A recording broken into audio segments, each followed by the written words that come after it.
Well, it's official. Tucker Carlson is, in fact, interviewing Russian President Vladimir Putin. Now, while many suspected as much due to Carlson's recent Moscow appearance, the former Fox News host released a video yesterday highlighting the reasons why he thought it was important to hear what Putin had to say. Let's take a look. Here's why we're doing it. First, because it's our job. We're in journalism. Our duty is to inform people. 2 years into a war that's reshaping the entire world, most Americans are not informed. They have no real idea what's happening in this region, here in Russia or 600 miles away in Ukraine. But they should know. They're paying for much of it in ways they might not fully yet perceive. The war in Ukraine is a human disaster. It's left hundreds of thousands of people dead, an entire generation of young Ukrainians, and it's depopulated the largest country in Europe. But the long-term effects are even more profound. This war has utterly reshaped the global military and trade alliances, and the sanctions that followed have as well. And in total, they have upended the world economy. Following Carlson's announcement video, many took to X to praise him for conducting the interview.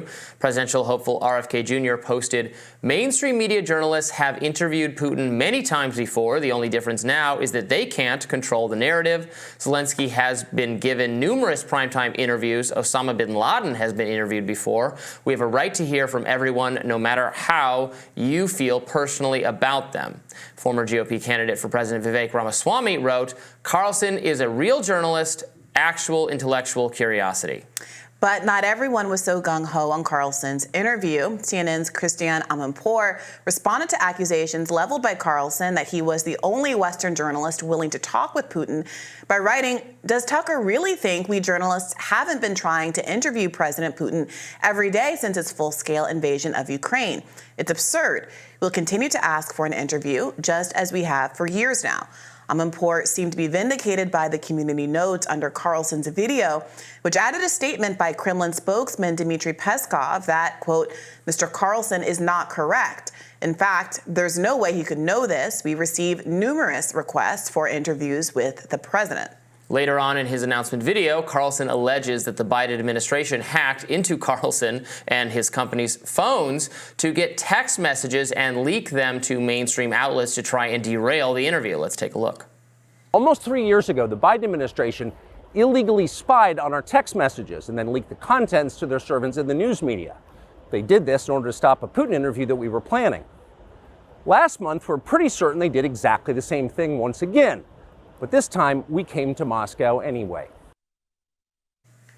Yeah, look, I think there are some true points that are being made here. Of course, it's true that Zelensky has gotten a lot of softball interviews that the mainstream press should be critical of. Of course, it's true that people who are, very much publicly reviled, like Osama bin Laden and Putin, have done mainstream news interviews, and that this doesn't have to be any different. It's also true that I think that Tucker Carlson is overstating his case somewhat by saying that no one else has ever tried to interview Putin.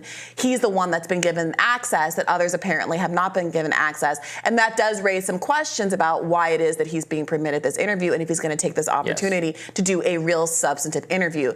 And we can only judge that after we see the interview itself. Yes. And there is a history, by the way, by mainstream, respected journalists of doing a little bit of, frankly, some fluff reporting in order to land the big interview with the controversial figure and then hitting them with some hard questions. That is something that is an established practice.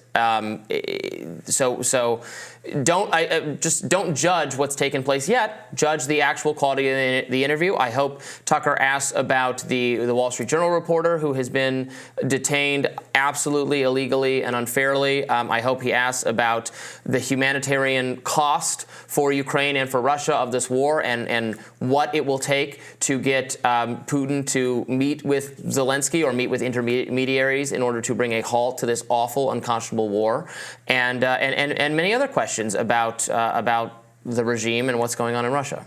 Yeah, I agree. It is interesting, these accusations now that his phone is being tapped and that messages are being leaked in order to stop the interview. Do you understand what that argument is, or how would be well tailored to actually stopping the interview from happening? So I remember this accusation being levied that the messages were leaked in order to, I think it was in order to put pressure on Tucker's employer at the time to stop this interview. I don't know what's going on now, but I am now seeing breaking news from Brian Krasenstein, one of the high-profile account on X, saying that the European Union is said to be seeking sanctions and a travel ban against Tucker for doing the interview. So to stop him from traveling throughout the European Union, which frankly does sound like the exact sort of action the European Union would take. This very at times illiberal alliance. Obviously, their tech policies have become very much in favor of due process and civil liberties violations on COVID subjects, on some of the Israel-Palestine subjects. So that would not surprise me at all if they're taking the position that a journalist can't interview Vladimir Putin. Obviously, within Ukraine, we've covered how Zelensky himself has taken steps to eliminate the free press in the country. Journalists actually died in custody. There was just, I might talk about it. I might do a radar on it for tomorrow. I don't know, but I'll mention it briefly if I don't end up mentioning it again. There was recently reporting that an actor who had been cast, a Russian actor who had been cast in the third season of The White Lotus. We're both fans of that show, I think. The Ukrainian government put pressure on HBO to fire him, and they did so, ostensibly for like pro-Russian statements he'd made. You can't find a single pro-Russian statement of this person. It's just banal.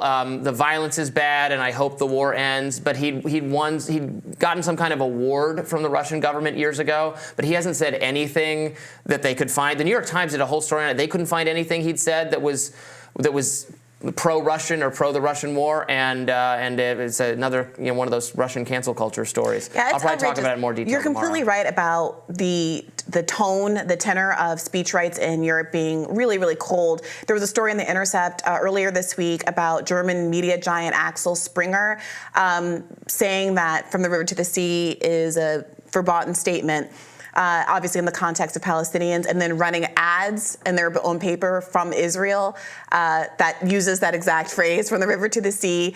And so there's there was, I think especially in Germany, because of the history of the Holocaust, a real shutdown on pro-Palestinian speech in particular. But you're seeing that is enabled by this broader culture where there just isn't the same kind of protection for First Amendment protected activities. And I think you're right to point out how that seems to be affecting journalists who are advocating both for Palestinian interests and who want to do even a basic interview with the president of Russia. I did want to ask also what you described earlier as, well, sometimes you do a fluff interview to get a more substantive interview. I mean, another word for that is access journalism, and that gets the obvious critique.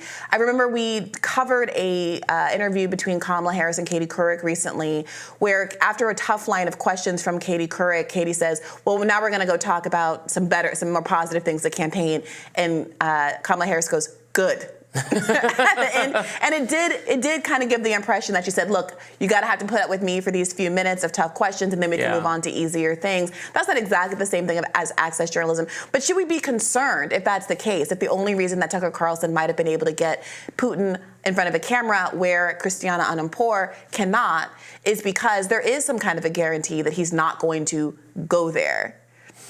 Yeah, I mean, if he can't go there at all, then it's obviously not worth doing if there are so many conditions put on it. I mean,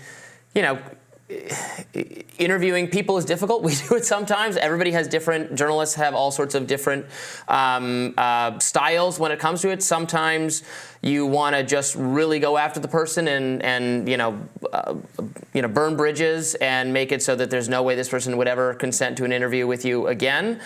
Sometimes you hope that they'll come on again on your show. They'll talk to you again in the future. So you want to, balance it out in some way so that you can be in a position to interview that person again. And it's all about trade-offs, and it is a difficult thing to navigate. And some journalists do it better than others. We try our best. I know when we had Fauci on, Batya and I interviewed him a couple years ago. A lot of people thought it was not harsh enough, given how much we had condemned him and criticized him. But I wanted the opportunity to maybe interview him again. I think we actually asked him tougher questions than he almost ever got asked in any sort of mainstream or cable news, corporate news context, and I'm very proud that we did that, even if it wasn't, he logged off in fury and anger, cut the interview short. That was, I decided, not going to be ultimately productive, but people could disagree. Yeah. Well, let us know what you think, and stick around, please, because we have more Rising for you coming up shortly.